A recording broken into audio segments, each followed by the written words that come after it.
For Deepak Ahuja and his wife, Madhu Ahuja, what began as a pilgrimage became a terrifying disappearance.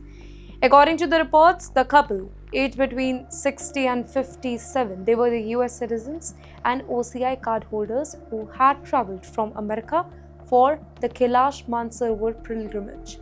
They were returning with their group when the disaster struck. Their last known location was reportedly Gyirong, immigration facility in Tibet, near the Nepal-China border. Their phones were last detected around the morning of August 26th, and then the communication stopped. Now, can you imagine what that means for the family? You know your parents are traveling, you know the route, you know roughly where they were supposed to be, and suddenly you cannot reach them. There is no call, no answer. You call again, still nothing. Then you hear that a massive flash flood, it has hit the entire region, and their names are among those who are being reportedly missing. You know, that is the human reality behind every disaster reporting. We often hear numbers. 177 bodies recovered, hundreds missing, thousands affected.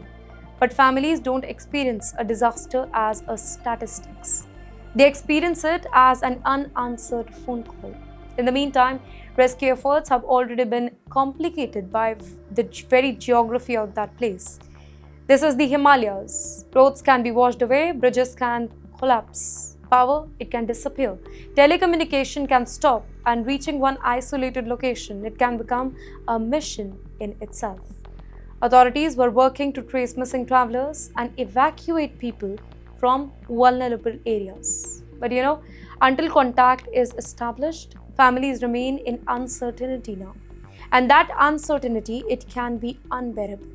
For the Indian diaspora, Americans, for Nepalis, in fact, people from Britain, this story is a reminder that international travel, it comes with a unique layer of complexity. A person may live in America, hold an OCI card, travel on an Indian passport or a British passport or American passport, join a pilgrimage in Nepal, cross into Tibet, and suddenly several governments and agencies may become involved in finding one missing person. Borders are political, but disasters, they ignore the borders. And tonight's next story, it brings us back to another border that millions of NRIs deal with every single day. This time the border, it is financial, because when Indians move across borders, their families and passports, they move with them. But so does their money, and that money can create a very different kind of paperwork. Now, let's talk money here. If you are an Indian living in America and you still have financial accounts in India, this story is for you, because the IRS may care about money that is sitting thousands of kilometers away. Your Indian saving account, your NRE account, your NRO account, fixed deposit, certain investment account, foreign financial asset, these do not automatically disappear from the US tax system simply because they are in India. According to the reports, US persons with qualifying foreign financial accounts may have to file an FBAR or FinCEN Form 114 when the aggregate maximum value of their financial account crosses the relevant threshold. And the key word is aggregate. Not one account, all relevant accounts together. Well, suppose you have several accounts. One has $4,000, another has $3,000, then there is $5,000. If we see individually, they may not look very, very huge, but together they cross the threshold. And that is why people need to look at their entire foreign financial picture.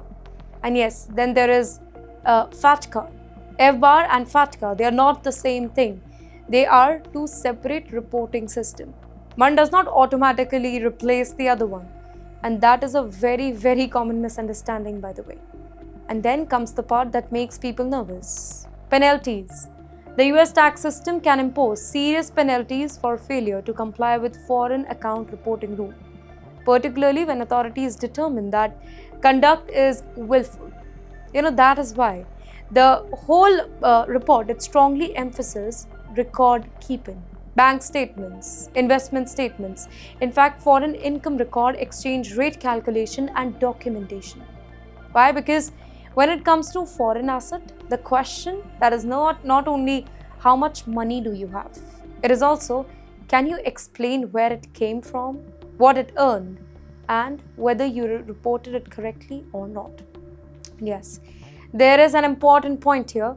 Many Indians become US tax resident after spending years in America.